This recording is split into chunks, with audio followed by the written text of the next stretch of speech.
हरीसा है, ये छोटे गोश्त में तैयार होता है।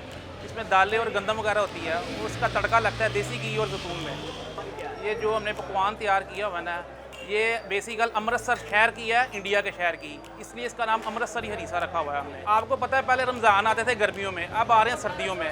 ये बेसिकल गर्म आइटम है, इसलिए इसकी ज़रा पहचान अब ज़्यादा हो गई है। पहले तो होता था कि इफ्तारी के टाइम बहुत ज़्यादा चलता था, लेकिन अब सारा ट्रेंड सहरी पे चला गया हुआ है। लोग सहरी पे खाना ज़्यादा पसंद करते हैं। गुजरावाला में हमें ये दुकान चलाते हुए तकरीबन 30 साल से ज़्यादा हो गए हैं। सबसे पुरानी दुकान है हमारी।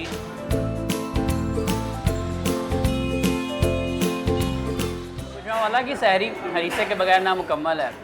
वैसे तो ये गुजरावाला पहलवानों का शहर कंसिडर किया जाता है, बट हरीसा मेरे जैसे बंदे भी 2 प्लेटें आराम से बातों बातों में खा जाते हैं। और इसको खाने के बाद कम से कम रोज़ा तो आपको पूरे दिन में नहीं लगेगा।